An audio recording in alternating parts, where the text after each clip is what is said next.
दोस्तों नमस्कार। लाखों की तादाद में किसानों की मौजूदगी कौन गिनेगा इसे, लेकिन कहावत मशहूर है, अगर मुजफ्फरनगर के जीआईसी ग्राउंड को भर दिया जाए तो फिर सत्ता पलट जाती है। और शायद यही वजह है कि नाम महापंचायत जरूर है, लेकिन इस महापंचायत में राजनीतिक मुनादी खुले तौर पर किसानों ने कर दी है।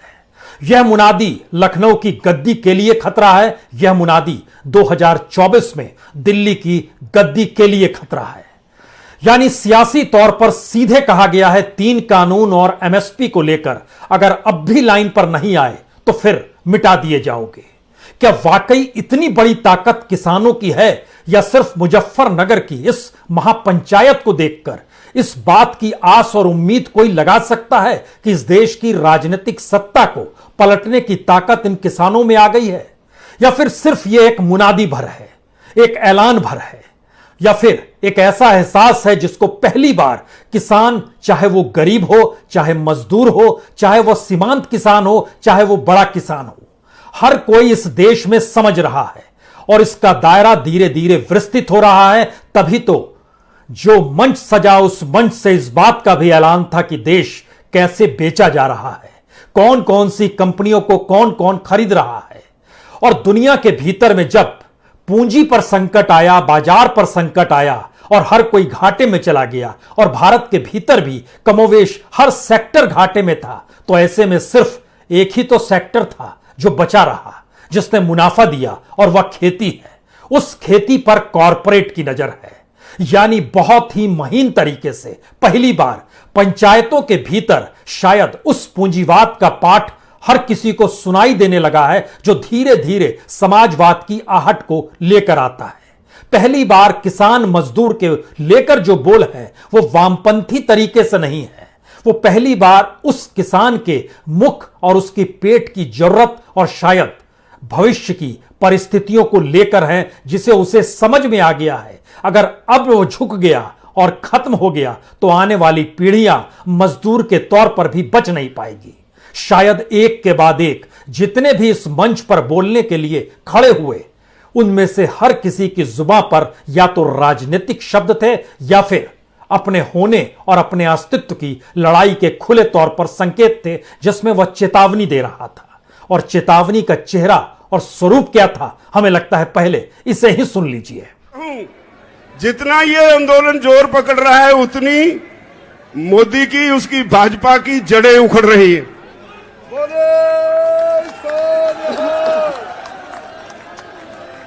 हमने बंगाल के चुनाव के वक्त कहा था कि हमारा काम नहीं है ये, अगर सरकार को वोट की राजनीति से बिना कोई बात समझ में नहीं आती तो हम वोट पे चोट करेंगे। हम बंगाल गए, वोट पे चोट की, तो आज कहां है वो जो पूरा जोर लगाया हुआ था अमित शाह और मोदी जी ने? मोदी दोनों को लोगों ने मांझ के रख दिया। आज का आपका ये इकट्ठ, ये एक वार्निंग सिग्नल है मोदी सरकार को कि राहे रास पर आ जाओ, वरना मिटा दिए जाओगे। कोई शक नहीं मुझे कि अगर बीजेपी को वोट पे चोट ही नजर आती है तो आज के इस समागम के बाद वोट पे चोट लगाने के लिए माहौल तैयार हो गया। मोदी जी तैयार हो जाओ, मैदान में देखेंगे। बात कही कि ये ग्राउंड ऐसी ग्राउंड है, जब मुजफ्फरनगर में इस ग्राउंड में रैली होती है और ये ग्राउंड भर जाए, इसका मतलब होता है यहां की सरकार गई। तो क्या मुजफ्फरनगर की यह गूंज वाकई समूचे देश में राजनीतिक तौर पर गूंज सकती है? यह एक सवाल है।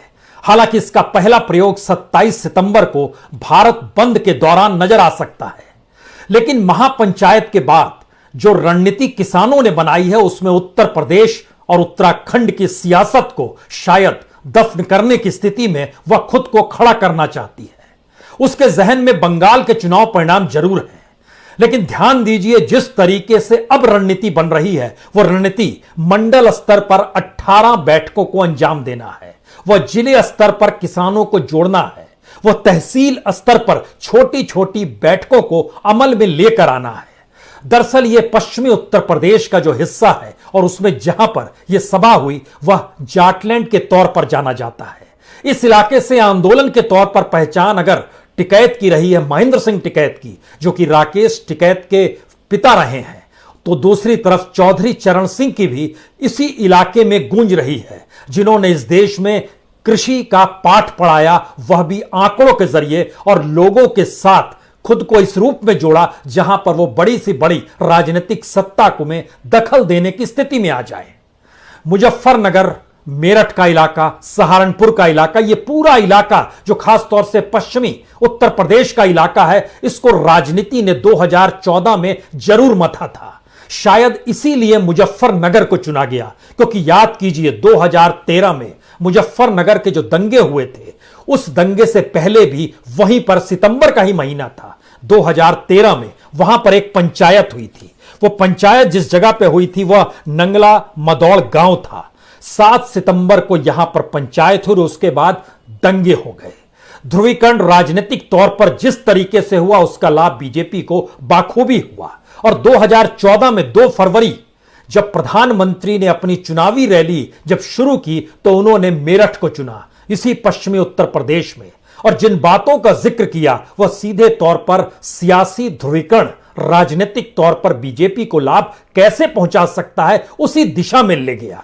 लेकिन इस पूरे इलाके में जिस तरीके से ताना बाना सामाजिक तौर पर बना हुआ था उसको इस दौर में तोड़ा गया। इसकी आहट समाजवादी पार्टी उस समय महसूस नहीं कर पाई, इसीलिए इसे 2017 में हार मिली। उस दौर में आरएलडी के नेता अजीत सिंह ने भी खामोशी बरती थी और शायद प्रायश्चित के लिए ही 2019 में वह चुनाव मैदान में उतरे थे। चुनाव हार गए, लेकिन सवाल उसके अगले पन्ने का है। पहली बार जब पंचायत चुनाव हुए तो इस पूरे इलाके में जितनी बड़ी हार बीजेपी को मिली उससे पहले कभी उसे हार नहीं मिली थी। पंचायत सदस्यों की कुल तादाद इस इलाके में 444 है। सिर्फ 99 सीटों पर बीजेपी जीत जाई थी। लेकिन यहीं से एक दूसरा सवाल शुरू हुआ था, क्योंकि जब पंचायत अध्यक्ष, जो जिला पंचायत अध्यक्ष थे, जो इस पूरे इलाके में 14 चुने जाते हैं, उसमें से बीजेपी ने 13 पर कब्जा कर लिया। और उस वक्त कहा गया बाहुबल और स्टेट मशीनरी क्या होती है और पैसा क्या होता है, धनबल, ये सारी चीजें परिभाषित करके उसने अपने तरीके से जानकारी दे दी थी कि 2022 का चुनाव वह यूं ही नहीं हारेंगे। यानी पंचायत सदस्यों को लोगों ने हरा दिया, लेकिन अध्यक्ष के तौर पर धनबल और बाहुबल के जरिए और स्टेट मशीनरी के जरिए उसने कब्जा कर लिया।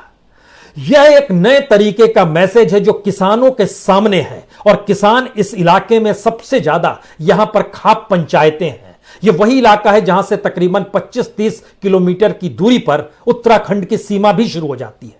इस पूरे इलाके में मेरठ, सहारनपुर, अलीगढ़, आगरा, मुरादाबाद, बरेली, ये सारी चीजें देखिएगा तो इस पूरे रेंज में आती है। लेकिन अगला सवाल फिर यही है, राजनीतिक तौर पर इतनी बड़ी मुनादी इस महापंचायत में किसानों ने कर दी।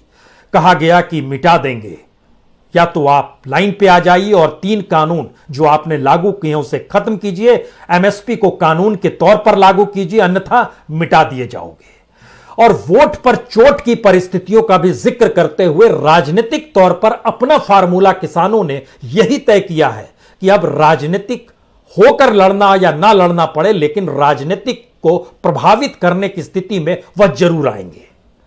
यहां से 3 बड़े सवाल पहली बार निकलकर इस महापंचायत से आए हैं।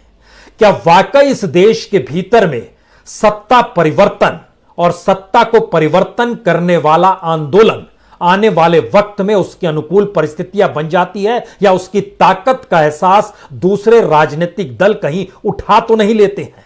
दूसरा सवाल, बीजेपी ने राजनीतिक तौर पर जो 3 बड़े निर्णय कानूनों के जरिए लिए हैं, क्या बीजेपी के भीतर जो लगभग 302 सांसद हैं उसमें से 198 सांसद तो ऐसे हैं जिनके अपने परिवार का पेशा किसानी से जुड़ा हुआ है, तो क्या उनके भीतर से कोई आवाज आएगी? कहा जा रहा है कि इस इलाके में चाहे संजीव बालियान हो, चाहे अपने तौर पर दूसरे जो भी नेतागण हो, वह अपने तौर पर बीजेपी को मैसेज दे रहे हैं किसानों से पंगा मत लीजिए। लेकिन सवाल यह है कि राजनीति ने जब कॉरपोरेट का चोला ओढ़ लिया है, राजनीति ने जब उस सिस्टम को अपना लिया है जो मार्केट इकोनॉमी को महत्व देती है, पूंजी को महत्व देती है, तो ऐसे वक्त में मोदी सत्ता अपने तौर पर क्या बीजेपी के भीतर भी जो आवाज होगी उसे भी सुनेगी? यानी किसानों की चुनौती, किसानों की चेतावनी तो दूर की बात है। यानी जिस राजनीतिक सत्ता के मातहत इस देश में जो सिस्टम तैयार किया जा रहा है, उस सिस्टम में किसान फिट नहीं बैठता है। किसान की जमीन फिट बैठती है, उस जमीन पर उपजने वाली फसल फिट बैठती है। उस फसल को बेचने के बाद चाहे वह थोक में हो चाहे वह रिटेल सेक्टर के, उसका मुनाफा मायने रखता है, और यह इतनी बड़ी तादाद में है और यह वाकई कभी घाटे में आता नहीं है। इस दौर में भी, कोविड काल में भी, सिर्फ किसानों ने ही इस देश को बचाया है, और फसल को 5 किलो अनाज जो बांटने का सरकार ने ऐलान किया, उसने इस देश की भूख मिटाई है। तो क्या वाकई दो सवाल लगातार आंदोलन के समानांतर चलते रहे हैं? क्या राजनीतिक सत्ता के सामने हाथ फैलाया जाए? दूसरा सवाल, क्या इस राजनीतिक सत्ता को राजनीतिक तौर पर हटा दिया जाए? और इसके ठीक समानांतर जो सवाल बार बार छुप जाता है, क्या इस देश में जब किसानी ही देश की रीढ़ है, जब किसानी ही इस देश का सही मायने में सामाजिक और आर्थिक व्यवस्था का हिस्सा है, तो क्यों नहीं एक समानांतर व्यवस्था किसानों को बना लेनी चाहिए? उस दिशा में बढ़ते हुए कदम शायद किसानी के सामने अभी भी कुछ सवालों को खड़ा करेंगे। लेकिन राजनीतिक तौर पर जब आप किसी राजनीतिक सत्ता को अपने मुद्दों के आश्रय मात देते हैं, तो फिर यह एक बड़ी राजनीतिक जीत होती है, और उस राजनीतिक जीत के जरिए आप संवाद बनाते हैं उस राजनीतिक दल के साथ जो सत्ता में आती है। लेकिन सबसे बड़ा संकट भारत का यही हो चला है कि भारत के भीतर में किसानी को लगातार नजरअंदाज किया गया है, और तमाम पॉलिटिकल पार्टीज ने इस दौर में राजनीतिक सत्ता न सिर्फ पाई है, बल्कि सत्ता पे आकर भी, उस पर काबिज होकर भी किसानों के हक में कभी सवाल खड़े नहीं किए हैं। यह भी एक बड़ा मुद्दा है। अब यहां से जो सवाल शुरू होता है, क्या यह किसान इस वक्त तमाम राजनीतिक दलों को यह मैसेज दे रहा है कि आप हमारे साथ खड़े हो जाइए, और अब हम आपके साथ खड़े हैं? जो विपक्ष की राजनीति है, और उसके सामने सिर्फ किसानी को ही मुद्दा बनाना होगा, इन 3 कानूनों को ही मुद्दा बनाइए, तब राजनीतिक सत्ता को हम पलट कर दिखा देंगे। पहली बात यह है। दूसरा मैसेज जो यहां से निकल रहा है कि हम राजनीति नहीं करेंगे, यानी किसान राजनीति नहीं करेगा। किसान गांधीवादी तरीके से, शांतिपूर्ण तरीके से अपने आंदोलन को होगा तो 2024 तक ले जाएगा। और तीसरी बात जो इसमें निकल कर आई कि क्या वाकई किसान का पूरा आंदोलन विपक्ष की राजनीति के लिए ऑक्सीजन का काम कर रहा है? अगर यह आंदोलन चलता रहे, शायद सबसे बड़ी मुश्किल और सबसे बड़ा अंतर्विरोध यहीं से खड़ा होता है। हर कोई जानता है कि इस देश की अर्थव्यवस्था पटरी से उतर चुकी है। हर कोई जानता है कि इस देश के तमाम सेक्टर कंगाल की स्थिति में आकर खड़े हो गए हैं। हर कोई जानता है कि कॉरपोरेट अगर उसको कौड़ियों के मोल इस देश में सार्वजनिक उपकरणों को ना दिया जाए तो उसका नेटवर्थ बढ़ नहीं सकता है, क्योंकि इस देश का कंज्यूमर धीरे धीरे खत्म हो रहा है।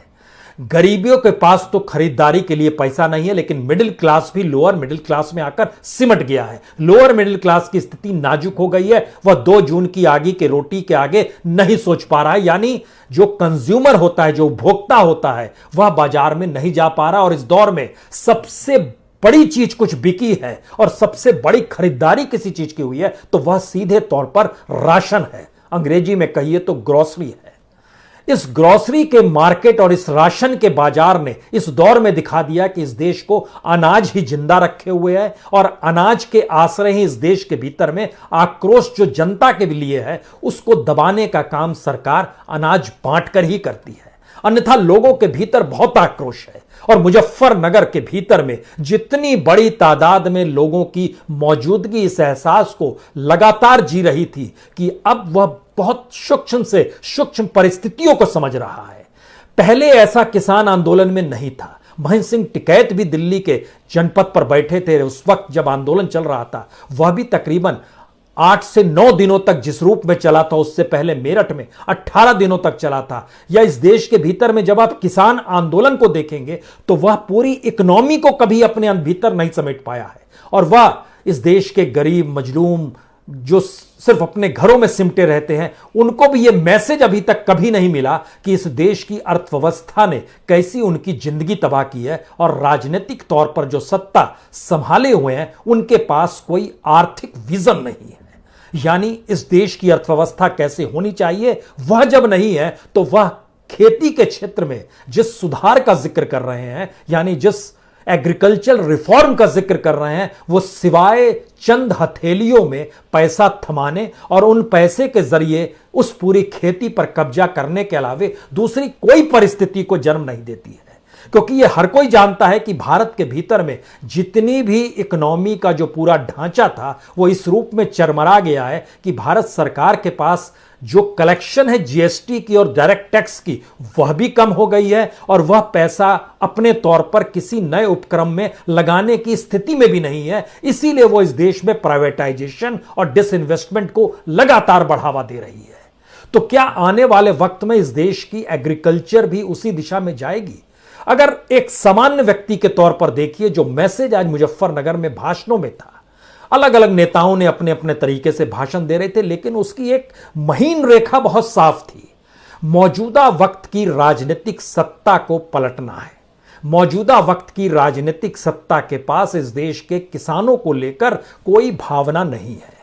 इस देश की राजनीतिक सत्ता ने इस देश के एग्रीकल्चर या खेती को भी उन्हीं कॉरपोरेट के हाथ में थमाने की थाम ली है, जिस कॉरपोरेट ने इस देश की तमाम इंडस्ट्रीज को, मैन्युफैक्चरिंग को, माइनिंग्स को, चाहे वो एयरपोर्ट फिर ले आई है, चाहे रेलवे, बेसिक इंफ्रास्ट्रक्चर को खरीदकर महंगा कर दिया है। सवाल सिर्फ इतना है, इस देश में किसान को न्यूनतम मूल्य नहीं मिलेगा, लेकिन इस देश में कॉरपोरेट जब उसी एग्रीकल्चर से जुड़ेगा तो उसको मैक्सिमम मुनाफा देने से कानून भी हिचकेगा नहीं। यानी स्थिति धीरे धीरे इतनी विकट हो रही है, जो सवाल मंच से उभर कर आ रहा था कि हमारे बच्चों के सामने आने वाले वक्त में ना खेती बचेगी ना मजदूरी बचेगी। टेक्नोलॉजी ले चुकी होगी जगह, यह समझने की जरूरत है। खास तौर से अब जो खेती को लेकर पूरा निरीक्षण है वो ड्रोन के जरिए किया जा रहा है। जो पूरी सिंचाई की व्यवस्था है और बीज पाटने की व्यवस्था है, उसमें एक बड़ा हिस्सा टेक्नोलॉजी का है।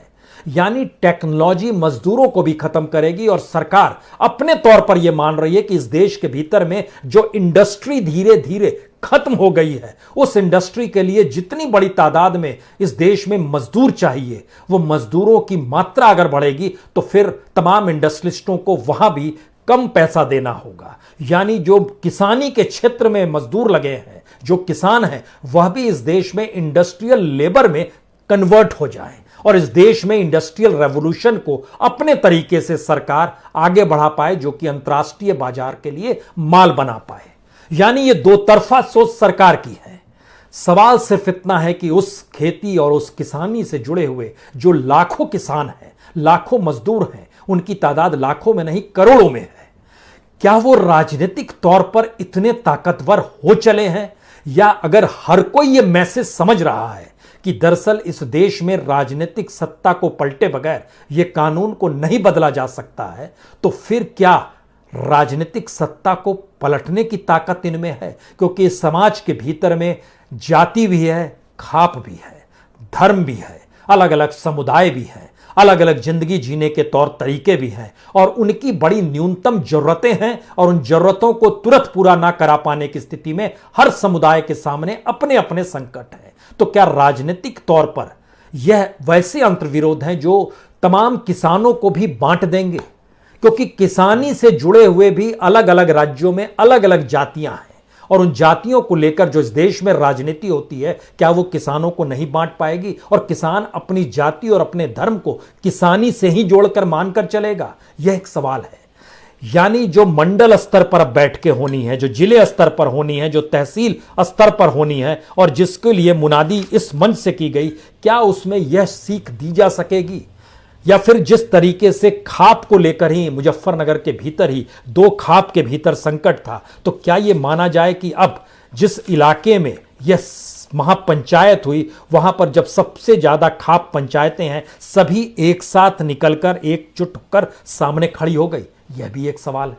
और अगर ये एकजुट हो रही हैं और हर कोई इस देश में किसानी को ही अपना धर्म और अपनी जाति के तौर पर देखने लगेगा, तो शायद व्यवस्था में एक नया बदलाव शुरू होगा, जहां पर राजनीतिक दलों को सोचना होगा कि अब वह ना तो ओबीसी की राजनीति कर सकते हैं, ना एससी और एसटी की कर सकते हैं, ना वो जाट की कर सकते हैं, ना गुज्जर की कर सकते हैं, ना वो ब्राह्मणों की कर सकते हैं, ना वह राजपूतों की कर सकते हैं, ना भूमियारों की कर सकते हैं। क्या ये स्थिति आएगी? यह सवाल इसलिए है क्योंकि महापंचायत जब हो रही थी तो उसमें एक शख्स ब्राह्मण समाज को संबोधित करते हुए अपना परिचय भी दे रहे थे कि सारे ब्राह्मण हमारे साथ हैं। ये जाति निकल कर आई इसी मंच से। सवाल है कि क्या ये एजुकेशन नए स्तर पर दिया जा सकेगा किसानों को? और ये सारे सवालों को जब जोड़ना शुरू कीजिएगा तो आखिरी के 3 सवाल जो शायद इस किसान आंदोलन की तस्वीर को बहुत धीरे धीरे बदल रहे हैं। किसान आंदोलन अब सब दिल्ली की चौखट पर जो दरवाजे पर बैठा हुआ है चारों तरफ सीमा पर, अब वो सिर्फ किसान आंदोलन का एक प्रतीकात्मक चेहरा है। दूसरा, पंचायत और महापंचायत और मंडल स्तर पर और तहसील स्तर पर जो बैठकों का सिलसिला है, ये एजुकेट करने की परिस्थितियों को बढ़ाने वाला है। तीसरी बात, अभी टारगेट सिर्फ बीजेपी को रखा गया है, सत्ता को पलटने के लिए रखा गया है। तुरंत का टारगेट लखनऊ है, 2024 का टारगेट दिल्ली है। लेकिन इस पूरी प्रक्रिया के भीतर में क्या किसान उस बात को समझने की स्थिति में आ पाएंगे कि आने वाले वक्त में किसान के लिए जो पूरा सिस्टम है, वह सिस्टम ना तो बाजार को महत्व देता है, ना पूंजी को महत्व देता है, ना ही उस इकोनॉमिक रिफॉर्म को महत्व देता है जिसके आश्रय इस देश की तमाम राजनीतिक सत्ता बीते 30 साल से चली आ रही है।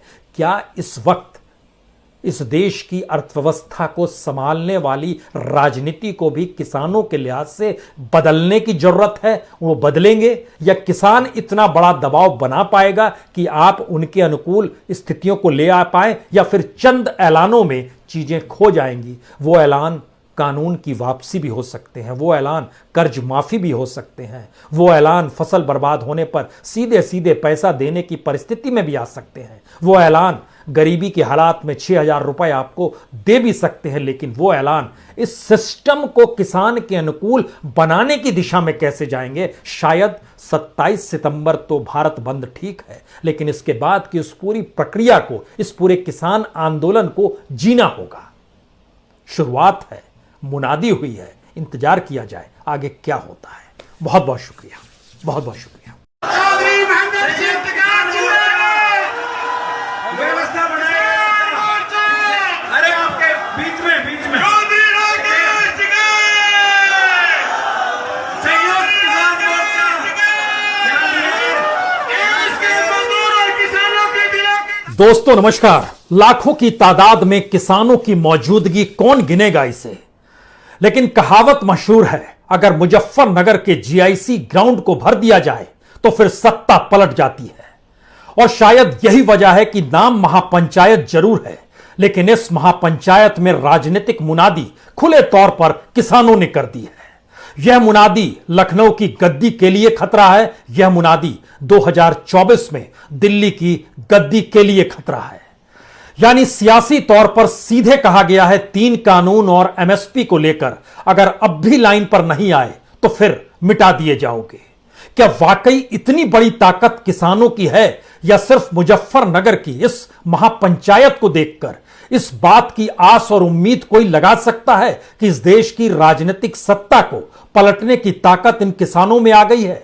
या फिर सिर्फ यह एक मुनादी भर है, एक ऐलान भर है, या फिर एक ऐसा एहसास है जिसको पहली बार किसान, चाहे वो गरीब हो, चाहे मजदूर हो, चाहे वो सीमांत किसान हो, चाहे वो बड़ा किसान हो, हर कोई इस देश में समझ रहा है और इसका दायरा धीरे धीरे विस्तृत हो रहा है। तभी तो जो मंच सजा, उस मंच से इस बात का भी ऐलान था कि देश कैसे बेचा जा रहा है, कौन कौन सी कंपनियों को कौन कौन खरीद रहा है। और दुनिया के भीतर में जब पूंजी पर संकट आया, बाजार पर संकट आया और हर कोई घाटे में चला गया, और भारत के भीतर भी कमोवेश हर सेक्टर घाटे में था, तो ऐसे में सिर्फ एक ही तो सेक्टर था जो बचा रहा, जिसने मुनाफा दिया, और वह खेती है। उस खेती पर कॉरपोरेट की नजर है। यानी बहुत ही महीन तरीके से पहली बार पंचायतों के भीतर शायद उस पूंजीवाद का पाठ हर किसी को सुनाई देने लगा है, जो धीरे धीरे समाजवाद की आहट को लेकर आता है। पहली बार किसान मजदूर के लेकर जो बोल है वो वामपंथी तरीके से नहीं है। वो पहली बार उस किसान के मुख और उसकी पेट की जरूरत और शायद भविष्य की परिस्थितियों को लेकर है, जिसे उसे समझ में आ गया है अगर अब वो झुक गया और खत्म हो गया तो आने वाली पीढ़ियां मजदूर के तौर पर भी बच नहीं पाएगी। शायद एक के बाद एक जितने भी इस मंच पर बोलने के लिए खड़े हुए, उनमें से हर किसी की जुबान पर या तो राजनीतिक शब्द थे या फिर अपने होने और अपने अस्तित्व की लड़ाई के खुले तौर पर संकेत थे, जिसमें वह चेतावनी दे रहा था। और चेतावनी का चेहरा और स्वरूप क्या था, हमें लगता है पहले इसे ही सुन लीजिए। जितना ये आंदोलन जोर पकड़ रहा है, उतनी मोदी की, उसकी भाजपा की जड़ें उखड़ रही है।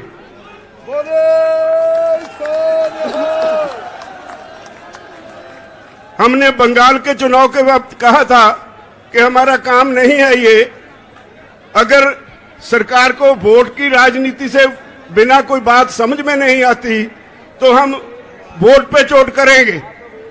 हम बंगाल गए, वोट पे चोट की, तो आज कहां है वो जो पूरा जोर लगाया हुआ था अमित शाह और मोदी जी ने? मोदी दोनों को लोगों ने मांझ के रख दिया। आज का आपका ये इकट्ठ, ये एक वार्निंग सिग्नल है मोदी सरकार को कि राहे रास पर आ जाओ वरना मिटा दिए जाओगे। कोई शक नहीं मुझे कि अगर बीजेपी को वोट पे चोट ही नजर आती है तो आज के इस समागम के बाद वोट पे चोट लगाने के लिए माहौल तैयार हो गया। मोदी जी तैयार हो जाओ, मैदान में देखेंगे। बात कही कि ये ग्राउंड ऐसी ग्राउंड है, जब मुजफ्फरनगर में इस ग्राउंड में रैली होती है और ये ग्राउंड भर जाए, इसका मतलब होता है यहां की सरकार गई। तो क्या मुजफ्फरनगर की यह गूंज वाकई समूचे देश में राजनीतिक तौर पर गूंज सकती है? यह एक सवाल है। हालांकि इसका पहला प्रयोग 27 सितंबर को भारत बंद के दौरान नजर आ सकता है, लेकिन महापंचायत के बाद जो रणनीति किसानों ने बनाई है, उसमें उत्तर प्रदेश और उत्तराखंड की सियासत को शायद दफन करने की स्थिति में वह खुद को खड़ा करना चाहती है। उसके जहन में बंगाल के चुनाव परिणाम जरूर हैं, लेकिन ध्यान दीजिए जिस तरीके से अब रणनीति बन रही है, वह रणनीति मंडल स्तर पर 18 बैठकों को अंजाम देना है, वह जिले स्तर पर किसानों को जोड़ना है, वह तहसील स्तर पर छोटी छोटी बैठकों को अमल में लेकर आना है। दरअसल यह पश्चिमी उत्तर प्रदेश का जो हिस्सा है और उसमें जहां पर यह सभा हुई वह जाटलैंड के तौर पर जाना जाता है। इस इलाके से आंदोलन के तौर पर पहचान अगर टिकैत की रही है महेंद्र सिंह टिकैत की, जो कि राकेश टिकैत के पिता रहे हैं, तो दूसरी तरफ चौधरी चरण सिंह की भी इसी इलाके में गूंज रही है, जिन्होंने इस देश में कृषि का पाठ पढ़ाया, वह भी आंकड़ों के जरिए, और लोगों के साथ खुद को इस रूप में जोड़ा जहां पर वो बड़ी से बड़ी राजनीतिक सत्ता को में दखल देने की स्थिति में आ जाए। मुजफ्फरनगर, मेरठ का इलाका, सहारनपुर का इलाका, ये पूरा इलाका जो खासतौर से पश्चिमी उत्तर प्रदेश का इलाका है, इसको राजनीति ने 2014 में जरूर मथा था। शायद इसीलिए मुजफ्फरनगर को चुना गया, क्योंकि याद कीजिए 2013 में मुजफ्फरनगर के जो दंगे हुए थे, उस दंगे से पहले भी वहीं पर सितंबर का ही महीना था 2013 में, वहां पर एक पंचायत हुई थी। वो पंचायत जिस जगह पे हुई थी वह नंगला मदौड़ गांव था। 7 सितंबर को यहां पर पंचायत हुई, उसके बाद दंगे हो गए। ध्रुवीकरण राजनीतिक तौर पर जिस तरीके से हुआ उसका लाभ बीजेपी को बाखूबी हुआ, और 2014 में 2 फरवरी जब प्रधानमंत्री ने अपनी चुनावी रैली जब शुरू की तो उन्होंने मेरठ को चुना, इसी पश्चिमी उत्तर प्रदेश में, और जिन बातों का जिक्र किया वह सीधे तौर पर सियासी ध्रुवीकरण राजनीतिक तौर पर बीजेपी को लाभ कैसे पहुंचा सकता है उसी दिशा में ले गया। लेकिन इस पूरे इलाके में जिस तरीके से ताना बाना सामाजिक तौर पर बना हुआ था, उसको इस दौर में तोड़ा गया। इसकी आहट समाजवादी पार्टी उस समय महसूस नहीं कर पाई, इसीलिए इसे 2017 में हार मिली। उस दौर में आरएलडी के नेता अजीत सिंह ने भी खामोशी बरती थी और शायद प्रायश्चित के लिए ही 2019 में वह चुनाव मैदान में उतरे थे। चुनाव हार गए, लेकिन सवाल उसके अगले पन्ने का है। पहली बार जब पंचायत चुनाव हुए तो इस पूरे इलाके में जितनी बड़ी हार बीजेपी को मिली, उससे पहले कभी उसे हार नहीं मिली थी। पंचायत सदस्यों की कुल तादाद इस इलाके में 444 है। सिर्फ 99 सीटों पर बीजेपी जीत जाई थी। लेकिन यहीं से एक दूसरा सवाल शुरू हुआ था, क्योंकि जब पंचायत अध्यक्ष, जो जिला पंचायत अध्यक्ष थे, जो इस पूरे इलाके में 14 चुने जाते हैं, उसमें से बीजेपी ने 13 पर कब्जा कर लिया। और उस वक्त कहा गया बाहुबल और स्टेट मशीनरी क्या होती है और पैसा क्या होता है, धनबल, ये सारी चीजें परिभाषित करके उसने अपने तरीके से जानकारी दे दी थी कि 2022 का चुनाव वह यूं ही नहीं हारेंगे। यानी पंचायत सदस्यों को लोगों ने हरा दिया, लेकिन अध्यक्ष के तौर पर धनबल और बाहुबल के जरिए और स्टेट मशीनरी के जरिए उसने कब्जा कर लिया। यह एक नए तरीके का मैसेज है जो किसानों के सामने है, और किसान इस इलाके में सबसे ज्यादा यहां पर खाप पंचायतें हैं। यह वही इलाका है जहां से तकरीबन 25-30 किलोमीटर की दूरी पर उत्तराखंड की सीमा भी शुरू हो जाती है। इस पूरे इलाके में मेरठ, सहारनपुर, अलीगढ़, आगरा, मुरादाबाद, बरेली, ये सारी चीजें देखिएगा तो इस पूरे रेंज में आती है। लेकिन अगला सवाल फिर यही है, राजनीतिक तौर पर इतनी बड़ी मुनादी इस महापंचायत में किसानों ने कर दी। कहा गया कि मिटा देंगे, या तो आप लाइन पे आ जाइए और 3 कानून जो आपने लागू किए हैं उसे खत्म कीजिए, एमएसपी को कानून के तौर पर लागू कीजिए, अन्यथा मिटा दिए जाओगे। और वोट पर चोट की परिस्थितियों का भी जिक्र करते हुए राजनीतिक तौर पर अपना फार्मूला किसानों ने यही तय किया है कि अब राजनीतिक होकर लड़ना या ना लड़ना पड़े, लेकिन राजनीतिक को प्रभावित करने की स्थिति में वह जरूर आएंगे। यहां से 3 बड़े सवाल पहली बार निकलकर इस महापंचायत से आए हैं। क्या वाकई इस देश के भीतर में सत्ता परिवर्तन और सत्ता को परिवर्तन करने वाला आंदोलन आने वाले वक्त में उसके अनुकूल परिस्थितियां बन जाती है, या उसकी ताकत का एहसास दूसरे राजनीतिक दल कहीं उठा तो नहीं लेते हैं? दूसरा सवाल, बीजेपी ने राजनीतिक तौर पर जो 3 बड़े निर्णय कानूनों के जरिए लिए हैं, क्या बीजेपी के भीतर जो लगभग 302 सांसद हैं, उसमें से 198 सांसद तो ऐसे हैं जिनकी अपने परिवार का पेशा किसानी से जुड़ा हुआ है, तो क्या उनके भीतर से कोई आवाज आएगी? कहा जा रहा है कि इस इलाके